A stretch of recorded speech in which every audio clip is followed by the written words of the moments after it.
नमस्कार दोस्तों, जैसा कि अपना जो YouTube चैनल है, इस YouTube चैनल पर हम हर बार नई वीडियोज डालते रहते हैं और आज का अपना चैप्टर है 1857 की क्रांति।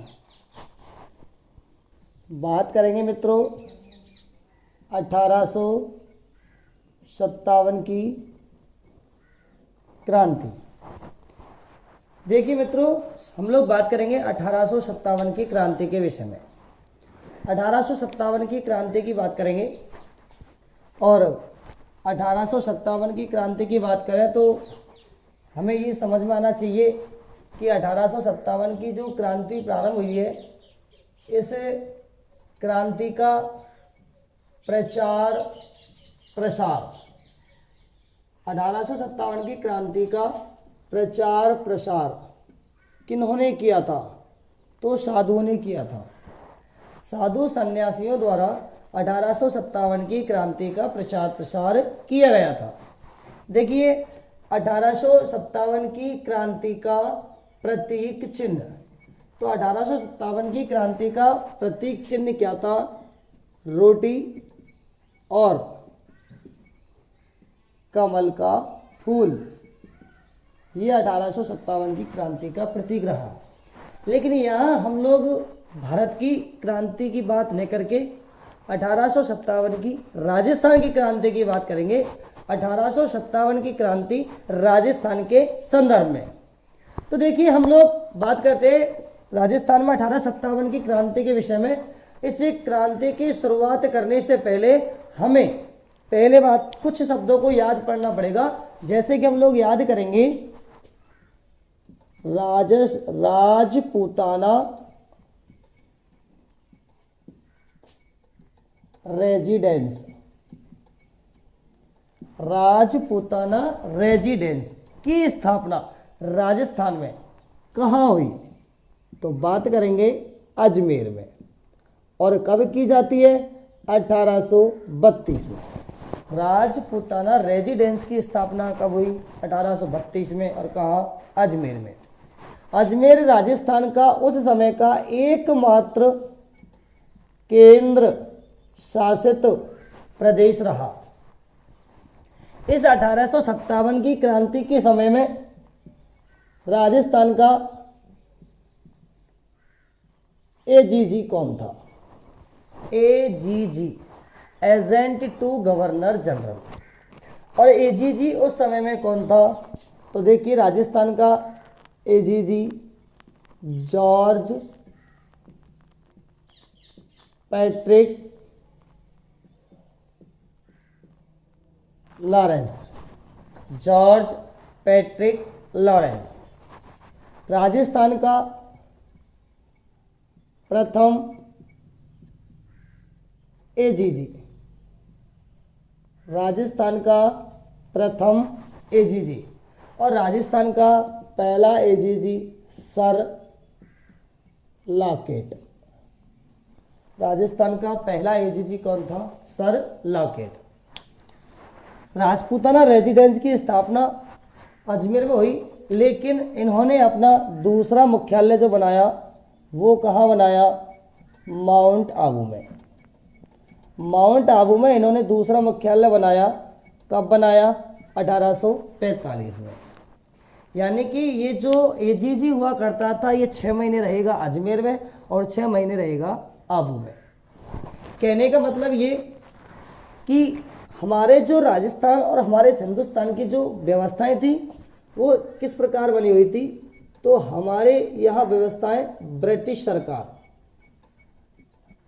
सरकार कहाँ? इंग्लैंड में। ब्रिटिश सरकार ने हमारे भारत पर नियंत्रण रखने के लिए क्या रखा? वायसराय।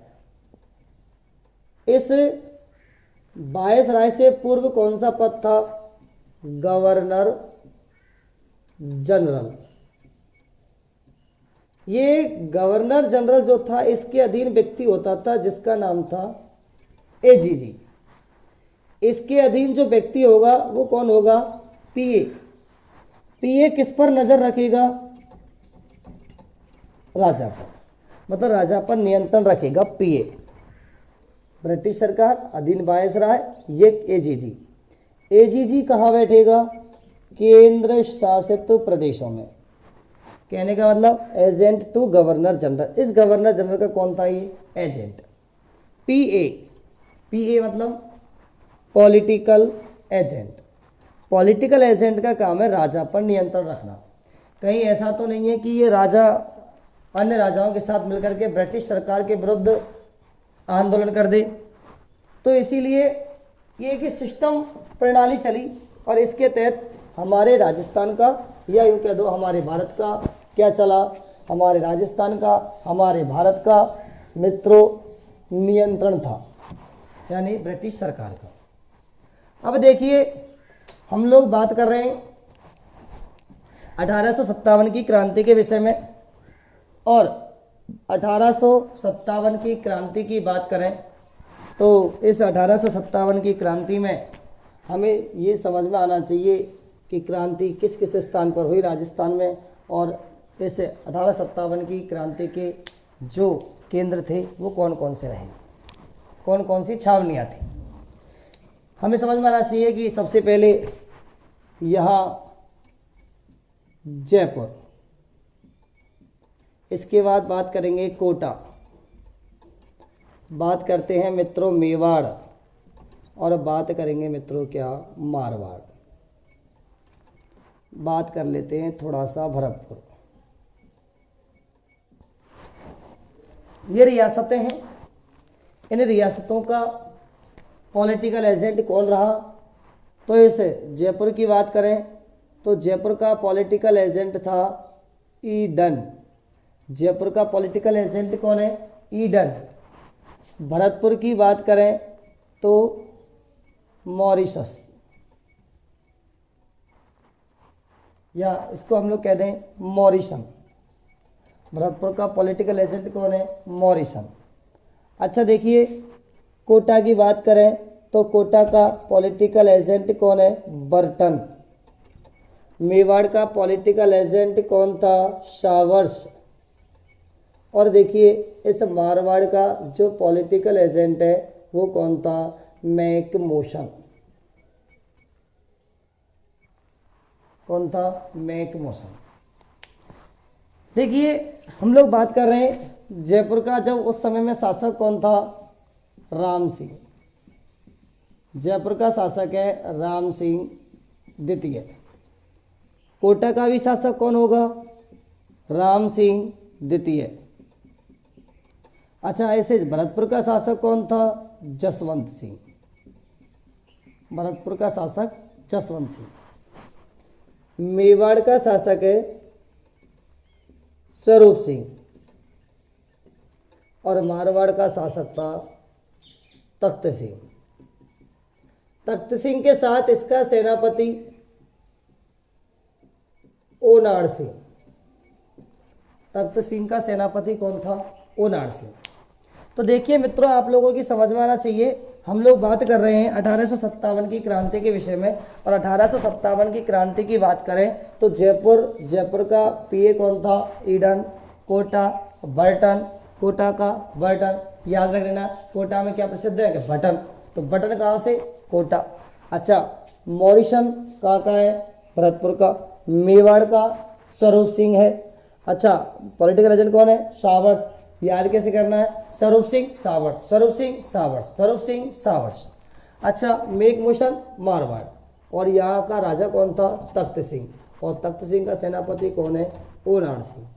तो ये हम लोगों ने बात की किसकी? रियासतों की, और इन रियासतों में जो स्थापित किए गए क्या? Political agent. अच्छा देखिए हम लोग बात कर रहे हैं किसके विषय में? 1857 की क्रांति के विषय में। और 1857 की क्रांति की अगर हम लोग बात करते हैं तो आप लोगों की समझ में आना चाहिए। देखिए दोस्तों बात कर रहे हैं 1857 की क्रांति। 1857 की क्रांति की बात करें तो सबसे पहले हम बात करेंगे क्या? छावनी। कि 1857 की जो क्रांति हुई इसमें कौन कौन सी छावनियाँ थी? तो हमारे राजस्थान के अंतर्गत छावनी कौन कौन सी हैं? तो राजस्थान में राजस्थान के अंतर्गत छावनियों की संख्या कितनी है? 6। राजस्थान में छावनी कितनी थी? 6। याद करने के लिए हमें कौन सी लाइन याद करनी है? हमें एक लाइन याद रखनी है, छोटी सी लाइन है। कैसे याद करना है? ऐसे याद कर लेना, नानी की ABCD, नानी की ABCD। तो ना से हमें याद हो जाएगा क्या? नसीराबाद। और इसके बाद हम लोग बात करते हैं किसके विषय में? इससे 1857 की क्रांति के विषय में। और 1857 की क्रांति की बात करें तो देखिए, ये 1857 की जो क्रांति होती है, इसमें हम लोग बात कर रहे हैं, इसमें छावनियाँ कितनी हैं? 6। छावनियों की संख्या कितनी थी? 6। और इनकी अगर हम लोग बात करें तो छावनियों की संख्या कितनी? 6। याद करने का तरीका, नानी की ABCD, नाते क्या बनेगा? नसीराबाद। और ना से बन जाएगा नीमच। ऐसे क्या बनाएंगे? एरियनपुरा, एरियनपुरा। बी से बनाएंगे हम लोग क्या? ब्यावर। सी से बनाएंगे हम लोग क्या? खेरवाड़ा। और डी से बनाएंगे हम लोग क्या? देवली। देखिए, बात करें नसीराबाद कहाँ पर आता है? अजमेर में। नीमच कहाँ आएगा? MP में। ब्यावर कहाँ आता है? अजमेर में। एरियनपुरा कहाँ आएगा? पाली में। खेरवाड़ा कहाँ पर है? उदयपुर। और देवली कहाँ है? टोंक। तो हम लोग बात कर रहे हैं छावनियों के विषय में। और छावनी कितनी है? 6। नानी की ABCD। नाते बनाएंगे नसीराबाद, ना से बनाएंगे नीमच, ए से बनाएंगे एरियनपुरा, और बी से बनाएंगे ब्यावर, सी से खेरवाड़ा, डी से देवली। समझ में आना चाहिए। नसीराबाद अजमेर में, नीमच MP में, एरियनपुरा पाली में है, और ब्यावर अजमेर में, खेरवाड़ा उदयपुर में, देवली टोंक में। आप लोगों को ये समझ में आ जाना चाहिए मित्रों कि ये जो छावनियाँ हैं, अगर कोई प्रश्न पूछे राजस्थान की एक ऐसी छावनी जो राजस्थान में नहीं थी, तो वो कौन सी थी? नीमच। देखिए, हम लोग बात करते हैं तो यहाँ हम लोग इस 1857 की क्रांति में अभी हम लोगों ने बात की थी किसके विषय में? छावनियों के विषय में। हम लोग बात करेंगे पहले क्या? हम लोग बात करते हैं क्या? मारवाड़। बात करते हैं क्या? मेवाड़। या हम लोगों ने अभी पढ़ा क्या? कोटा। इधर हम लोग बात करेंगे किसकी? एरियनपुरा की। एरियनपुरा। देखिए मित्रों, सबसे पहले हम लोग बात करेंगे, यहां बना हुआ है क्या? अजमेर। AGG कहाँ बैठेगा? अजमेर में बैठेगा। अब AGG ने क्या काम किया कि ये जो AGG जहाँ बैठा हुआ है, कहाँ? अजमेर में बैठा हुआ है।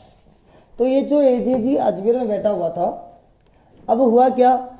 ये याद रखना दोस्तों कि हमारे भारत में जो क्रांति हुई है वो कहाँ से हुई है? मेरठ से। और कब हुई मित्रों? 10 मई को।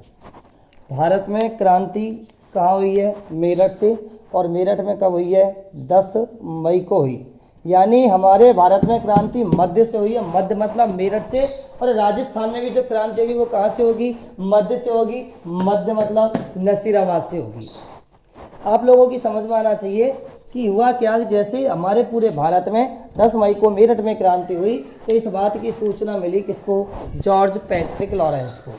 जैसे जॉर्ज पैट्रिक लॉरेंस को सूचना मिली तो जॉर्ज पैट्रिक लॉरेंस ने यहाँ रहने वाले जो रियासतों के राजा थे उनको याद करा दिया। क्या? सहायक संधि। क्या याद कराना शुरू कर दिया? सहायक संधि। अब ये जो सहायक संधि क्या है? सहायक संधि का मतलब होता है कि अंग्रेजों का इन रियासतों के राजाओं के साथ क्या हुआ? एक समझौता हुआ, एक संधि हुई। कैसे समझौता हुआ? उन्होंने कहा भाई देखो, अगर हमारे ऊपर कोई विवाद आया तो तुम हमारी सहायता करोगे, और अगर हमारे ऊपर आक्रमण हुआ तो तुम्हारे ऊपर आक्रमण हुआ तो हम तुम्हारी सहायता करेंगे, मतलब एक दूसरे का सहयोग करना। अब इनके ऊपर क्या हुआ, इनके ऊपर संकट आया तो इसने याद दिलाई क्या, सहायक संधियाँ। हमें समझ में आना चाहिए सहायक संधियाँ कब हुई हैं, 1817 और 18 के समय में क्या की गई हैं सहायक संधियाँ। और सहायक संधियाँ सबसे पहले किसके साथ हुई है, करौली के साथ। कब हुई है, 1817 में। 15 नवंबर 1817 को सबसे पहले क्या हुई है, सहायक संधि किसके साथ हुई है, करौली के साथ। तो इस करौली के साथ में सबसे पहले क्या हुई, सहायक संधि हुई। लेकिन वास्तविक रूप से लिखित प्रमाण के आधार पर जो सहायक संधि हुई है वो पहली किसके साथ हुई है, कोटा के साथ हुई है, और वो भी कब, यही 1817 में। लेकिन सबसे अंत में जो सहायक संधि हुई है वो किसके साथ हुई है, सिरोही के साथ में। और कब हुई है मित्रों, 1823 में। तो सबसे पहले सहायक संधि कब हुई, सहायक संधि सबसे पहले करौली के साथ 1817 में। लिखित रूप से सबसे पहले सहायक संधि किसके साथ हुई, वास्तविक रूप से कोटा। और सबसे अंत में सहायक संधि किसके साथ हुई है, सबसे अंत में जो सहायक संधि हुई है वो सिरोही के साथ हुई है 1823 में।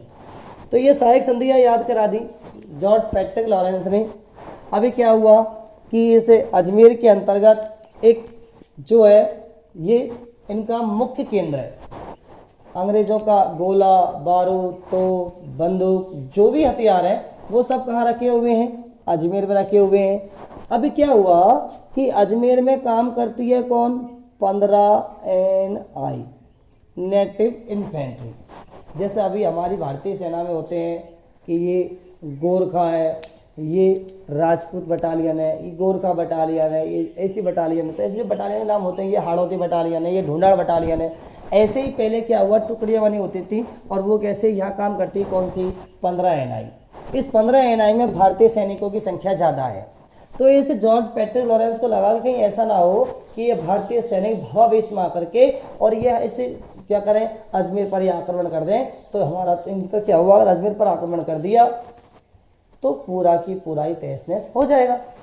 तो इसे 15 NI को शिफ्ट कर दिया।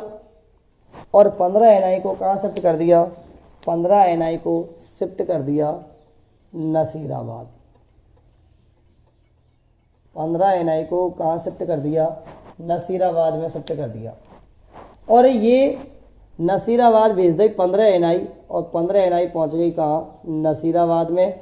और नसीराबाद में पहले से ही, नसीराबाद जो छावनी है यह पहले से ही काम करती है कौन सी, 15 एकम 15 और 15 दूना 30 NI पहले से ही काम करती है।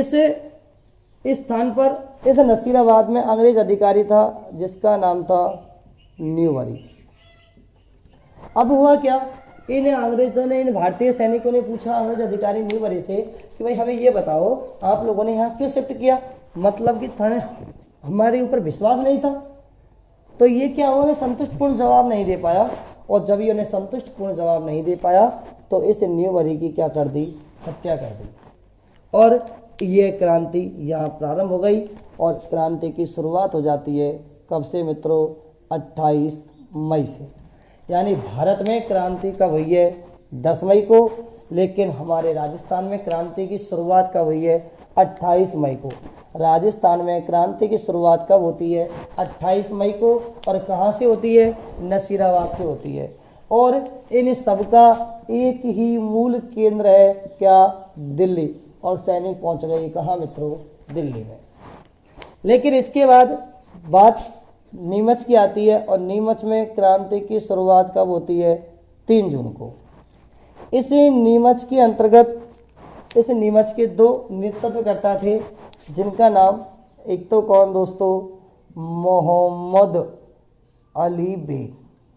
कौन था, मोहम्मद अली बेग। और इसके बाद दूसरा कार्य जिसका नेतृत्व करता था हीरा सिंह। हीरा सिंह और मोहम्मद अली बेग ये दोनों इस नीमच में क्रांति के क्या थे, नेतृत्व करता थे। और इस नीमच जो है यहाँ का अंग्रेज अधिकारी है कौन, कर्नल एबॉट। कर्नल एबॉट आप लोगों की समझ में आना चाहिए मित्रों, कर्नल एबॉट यहाँ का अंग्रेज अधिकारी नीमच की जो छावनी है वो किसके अधीन आती है? मेवाड़ के अधीन आती है। और इस मेवाड़ का राजा है कौन? स्वरूप सिंह। मेवाड़ का राजा कौन है? स्वरूप सिंह। और यहाँ का अंग्रेज अधिकारी कौन था? सावर्स। अंग्रेज अधिकारी कौन है? Showers, Swaroop Singh showers. अभी क्या हुआ कि यहाँ 2 जून को इस कर्नल एबॉट ने सभी लोगों को एकत्रित किया। और इस कर्नल एबॉट ने जब एकत्रित किया तो इसने कहा भाई कि मुसलमानों से कहा कि आप लोगों को क्या है, कुरान की कसम खाओ। और हिंदू लोगों से कहा कि हिंदू धर्म के लोग क्या करेंगे, यानी कि गीता रामायण की कसम खाएंगे। और मैं खुद स्वयं बाइबल की कसम खाकर कहता हूँ कि तुम लोगों पे कभी अत्याचार नहीं करूँगा, लेकिन तुम लोग भी इन क्रांतिकारियों का साथ नहीं दोगे। तो मोहम्मद अली बेग ने कह दिया भाई क्यों दे हम साथ, हम तो नहीं दे तेरा साथ। उसने कहा भाई क्यों? अब इसने ये मना क्यों किया था? इस मोहम्मद अली बेग ने इसे कर्नल एबॉट को साथ देने से मना क्यों किया? तो इसे साथ देने से मना इसलिए किया था क्योंकि ये जो मोहम्मद अली बेग है इसका संबंध कहाँ से है? अवध से। और अवध में बेगम हजरत महल, बेगम हजरत महल ये कौन है? तो ये जो बेगम हजरत महल है ये वहाँ की शासिका थी। अंग्रेजों ने इस अवध पर कुशासन का आरोप, शासन नहीं कुशासन, कुशासन का आरोप लगा करके इसको क्या कर दिया, यहाँ से हटा दिया। और इस अवध पर अंग्रेजों ने क्या कर लिया? अधिकार कर लिया। तो उस वहाँ काम करने वाला व्यक्ति था कौन? मोहम्मद अली बेग। और आप लोगों को ये भी याद रखना है कि 1857 की क्रांति में सबसे ज़्यादा जो सैनिक थे वो कहाँ से संबंध रखते हैं? वो अवध के थे। अच्छा देखिए, ये जो मोहम्मद अली बेग था कौन मित्रों? ये जो मोहम्मद अली बेग ने मना कर दिया तो दोस्तों इस कर्नल एबॉट ने इसको मरवा दिया। कब? 2 जून को। जब 2 जून को इसकी मृत्यु होती है तो इस बात से क्या हुआ? आक्रोशित हुई जनता और हीरा सिंह के नेतृत्व में यहाँ क्या कर दिया? आक्रमण कर दिया। जैसे यहाँ आक्रमण किया तो ये इस स्थान से जान बचा करके भागा। और यहाँ लगभग कितने, ऐसा माना जाता है, लगभग ऐसा कहा जाता है कि यहाँ 40 अंग्रेज उपस्थित थे। ये भागते हैं और जब ये भागते हैं तो यहाँ एक स्थान है डूंगला, और इसे डूंगला गांव, डूंगला जो गांव है ये आता है किसमें? चित्तौड़गढ़ में। तो डूंगला गांव में एक व्यक्ति है जिसका नाम है क्या? रूंगा राम। और इस रूंगा राम के घर पर इन 40 अंग्रेजों को क्या कर दिया? कैद कर दिया। जब इन 40 अंग्रेजों को इस डूंगला गांव में रूंगा राम के घर पर कैद कर दिया तो ये 40 अंग्रेजों को कैद किया तो सावर्स चला किसके पास? स्वरूप सिंह के पास। और सावर्स ने स्वरूप सिंह से कहा कि भाई तू एक बात बता कि तेरी सैनिक, तेरी स्थान, तेरी जागीर, तो आपको जाना चाहिए। तो स्वरूप सिंह गया और स्वरूप सिंह कहाँ पहुँच गया? डूंगला गांव पहुँचा, चित्तौड़गढ़ पहुँचा। और इसने रूंगा राम के घर से 40 अंग्रेज को क्या किया? आज़ाद करवाया और इन्हें ला करके कहा मेवाड़ के अंतर्गत। और इस मेवाड़ का उदयपुर। और मित्रों ये उदयपुर में क्या बनी हुई है? पिछोला झील। क्या बनी हुई है? पिछोला झील। और इस पिछोला झील के किनारे पर क्या बना हुआ है? पिछोला झील पर बना हुआ है जग मंदिर। और आप लोगों की समझ में आना चाहिए कि इन जग मंदिर पर ला करके इन 40 अंग्रेजों को, कितने अंग्रेजों को? 40 अंग्रेजों को क्या दे दी? शरण दे दी। तो आप लोगों की समझ में आना चाहिए कि अंग्रेजों का सहयोग करने वाला राजस्थान का पहला शासक जिसने 1857 की क्रांति में अंग्रेजों का साथ दिया और सबसे पहले सहयोग किया, वो व्यक्ति कौन था? स्वरूप सिंह। कौन सा राजा है? स्वरूप सिंह। अच्छा देखिए, स्वरूप सिंह ने क्या किया? इनका सहयोग किया, जैसे जग मंदिर पर रखवाया। याद रखना, हिंदुस्तान का शासक शाहजहां, जब उसने शाहजहां ने अपने पिता के विरुद्ध विद्रोह किया तो उसने भी अपना एक रात्रि विश्राम कहाँ किया था? जग मंदिर में किया था। जग मंदिर की बनावट को देख करके उसके मन में ताजमहल बनाने का विचार आया और उसने अपनी पत्नी मुमताज के लिए क्या बना दिया? ताजमहल बना दिया। इसे देख करके, जग मंदिर को देख करके। जग मंदिर की बात करें तो जग मंदिर जो है इसकी नींव 1620 में किसके द्वारा रखी गई? कर्ण सिंह के द्वारा रखी गई। और इसका निर्माण जो पूर्ण हुआ है वो किसके द्वारा करवाया गया? जगत सिंह के द्वारा करवाया गया। कब करवाया गया? 1651 में, जगत सिंह प्रथम। तो देखिए हमें यहाँ इन चीज़ों के बारे में हम बाद में बात करेंगे। जगत सिंह प्रथम 1620। अच्छा देखिए ये जो जगमंदिर बना हुआ यहाँ पे क्या ली गई, शरण दी गई। देखिए मित्रों इसके बाद इसे नीमच में ही क्या हुआ, इसमें भागते समय अंग्रेज अधिकारी कौन, सार्जेंट, और सार्जेंट की पत्नी और उसके बच्चे इस भाग दौड़ में क्या हुए, मारे गए। देखिए हम लोग बात कर रहे हैं इसके बाद यहाँ से ये जो क्रांतिकारी है पहुँच जाते हैं कहाँ, देवली, और देवली में भी देवली और देवली भी कहाँ, देवली कहाँ आता है, टोंक में आता है। और यहाँ भी क्रांति कितनी तारीख को होती है, 3 जून को होती है, और क्रांतिकारी पहुँच जाते हैं सब कहाँ, दिल्ली। इसके बाद देखिए मित्रों बात करते हैं एरियनपुरा, और एरियनपुरा की बात आती है कब, 21 अगस्त की। 21 अगस्त को एरियनपुरा में क्रांति हुई। और आप लोगों की समझ में आना चाहिए कि ये जो एरियनपुरा है यहाँ शीतल प्रसाद के द्वारा यहाँ का नेतृत्व किया गया, और इस एरियनपुरा में एक बहुत ही अच्छा नारा दिया गया। यहाँ नारा दिया गया, चलो दिल्ली मारो फिरंगी, चलो दिल्ली मारो फिरंगी। तो चलो दिल्ली मारो फिरंगी का नारा किस छावनी में दिया गया, एरियनपुरा छावनी में दिया गया। देखिए मित्रों ये एरियनपुरा छावनी में क्या दिया गया, इसमें कहा गया चलो दिल्ली मारो फिरंगी। इसके बाद हम बात करते हैं क्या, इस मारवाड़ में, मारवाड़ के अंतर्गत इस मारवाड़ का एक शासक हुआ जिसका नाम था क्या, तख्त सिंह। मारवाड़ का राजा कौन है, तख्त सिंह। मुझे जहाँ तक याद है कि आप लोगों को ये जो कुछ बताया गया है इसके विषय में आप लोगों को कुछ याद हुआ होगा, समझ में आया होगा।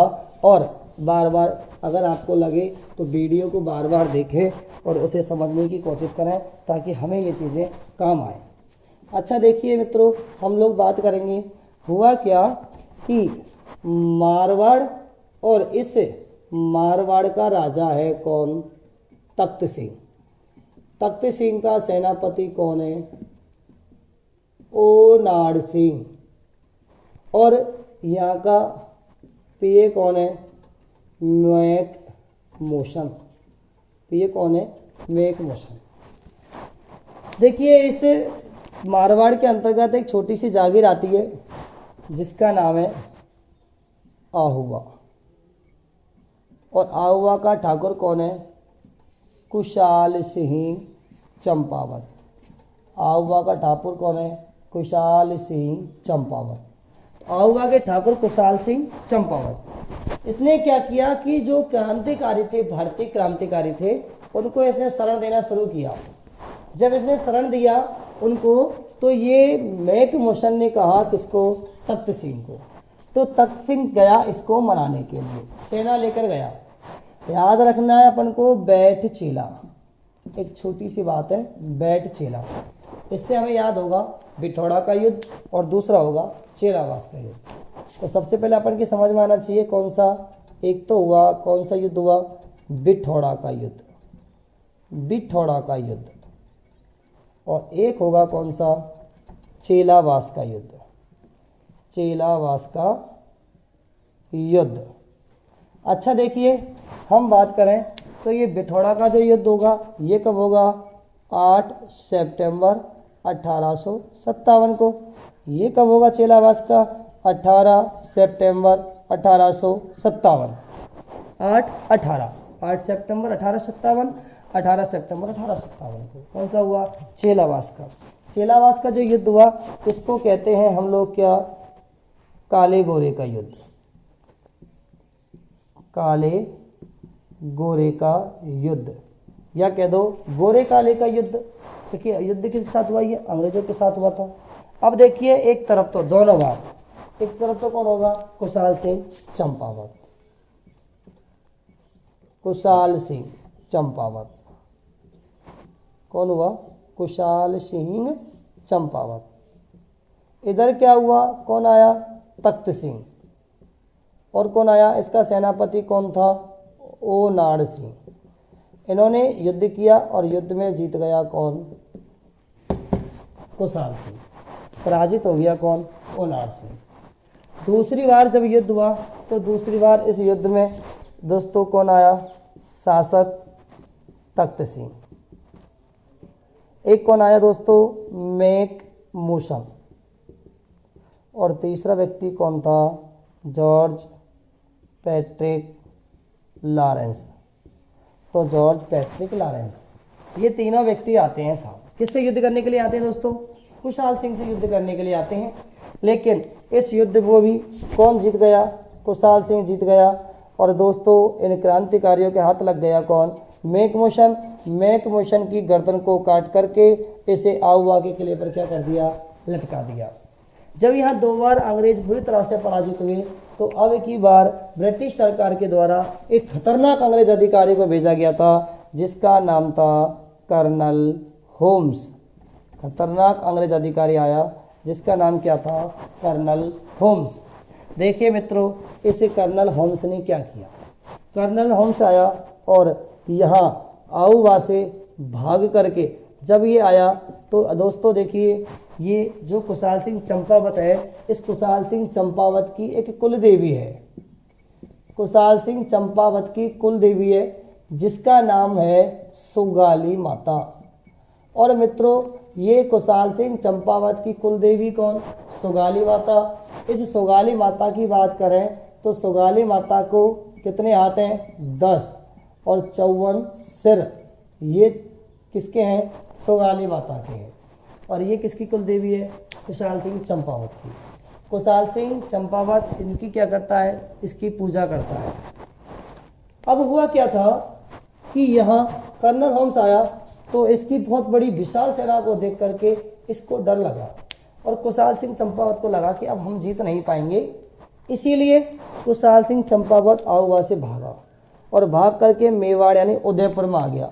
और उदयपुर में एक स्थान है जिसका नाम है सलूम्बर, और सलूम्बर नामक स्थान पर आकर के रुक गया।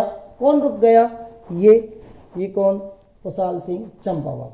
पीछे पीछे भागते भागते जैसे ये सलूम्बर पहुंचा तो ये सलूम्बर से चलते हुए पहुंच गया कहाँ मित्रों, नीमच। और नीमच में ही आ गया कौन, कर्नल होम्स। ऐसा देख करके इसने आत्मसमर्पण कर दिया। जब इसने समर्पण किया तो मित्रों इस कुशाल सिंह चंपावत पर क्या हुआ, एक आयोग बिठाया गया, मेजर टेलर आयोग। और मेजर टेलर आयोग ने अपनी रिपोर्ट में किसको, कुशाल सिंह चंपावत को निर्दोष साबित कर दिया और 1860 में इसको बाइज्जत बरी कर दिया गया। देखिए मित्रों, इसके बाद हम बात करेंगे किस स्थान की, कोटा की।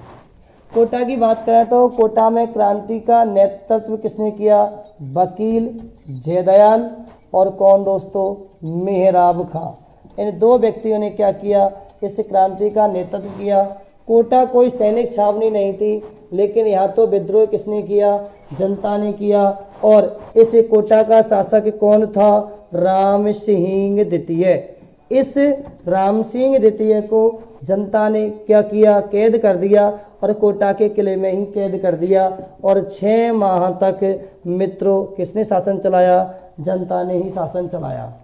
इस बाद क्या हुआ, करौली का शासक हुआ।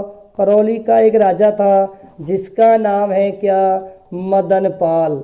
और मदन पाल अपनी सेना लेकर गया और अंग्रेज भी साथ गए और कोटा में जाकर के इस राम सिंह द्वितीय को क्या करा दिया, आज़ाद करवा दिया। जब ये आज़ाद हुआ दोस्तों तो इधर क्या हुआ, अंग्रेज़ों ने इस राम सिंह द्वितीय की तोपों की सलामी कर दी कम और मदन पाल की तोपों की सलामी क्या कर दी, ज़्यादा कर दी, तोपों की सलामी बढ़ा दी।